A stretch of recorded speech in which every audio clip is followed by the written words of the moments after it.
Конькобежец Павел Кулижников признан лучшим российским спортсменом 2020 года. Церемония вручения национальной спортивной премии прошла накануне в Москве.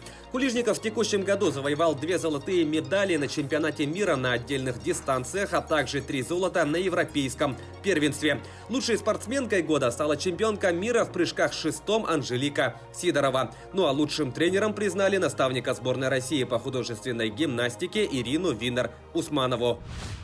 Футболисты московского «Локомотива» проиграли немецкой «Баварии» в матче заключительного тура группового этапа Лиги чемпионов. Встреча прошла в Мюнхене и завершилась со счетом 2-0. Авторами забитых мячей стали Никлас Зюле и Эрик Шупо-Моттинг. Таким образом, железнодорожники не смогли пробиться в весеннюю стадию Еврокубков. Они заняли последнее место в группе А, набрав в 6 турах 3 очка.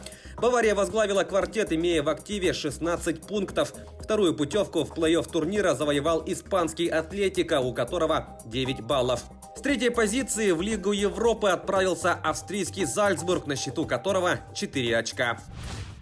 А вот результаты других матчей тура. Мидтьюланд и Ливерпуль поделили очки, сыграв в ничью со счетом 1-1. Аталанта в гостях одержала минимальную победу над Аяксом 0-1. Реал на своем поле отправил 2 безответных мяча в ворота Мюнхен-Гладбахской Боруссии. С таким же счетом Атлетико на выезде выиграл у Зальцбурга. Манчестер Сити на домашней арене со счетом 3-0 разгромил Марсель. Интер на Сан-Сиро сыграл с Шахтером в нулевую ничью. И Порту в гостях переиграл Олимпиакос, забив 2 мяча.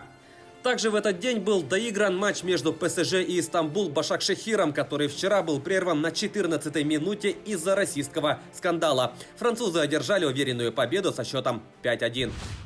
Московский «Спартак» выиграл у нижнекамского «Нефтехимика» в домашнем матче регулярного чемпионата континентальной хоккейной лиги. Игра завершилась со счетом 4-2. В составе красно-белых по дублю оформили Юрий Лехтеря и Максим Цыплаков. У гостей отличились Отцо Рантакари и Алексей Волгин. Московский клуб занимает 7-е место в турнирной таблице Западной конференции, набрав 38 очков. «Нефтехимик» идет последним на Востоке, имея в активе 20 баллов. В следующем матче спартаковцы в гостях сыграют с Череповецкой «Северсталью», а нижнекамские хоккеисты на выезде встретятся в Сочи. Обе игры пройдут 11 декабря.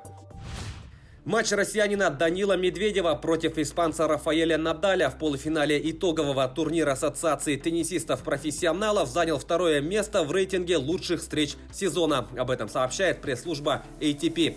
Напомним, в этой игре россиянин выиграл со счетом 3-6, 7-6, 6-3 и вышел в финал турнира, где победил австрийца Доминика Тима.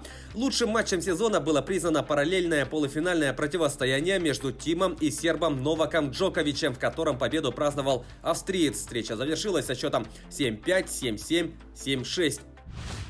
Якутский боксер Петр Васильев проведет свой 3-й профессиональный поединок в феврале. Об этом сообщает «Спорт Якутии» со ссылкой на менеджера спортсмена. Бой планируется провести в Албании. Имя соперника пока не оглашается. В данный момент ведутся переговоры насчет количества раундов и прочих деталей. Известно, что якутянин вылетел в Сочи, где будет готовиться к предстоящей встрече. Напомним, 25-летний Петр Васильев в октябре в Стамбуле дебютировал в профессиональном боксе, выиграв техническим нокаутом у турецкого боксера. Сейчас в его послужном списке 2 победы и ни одного поражения. Таковы главные спортивные новости к этому часу. Занимайтесь спортом и будьте здоровы!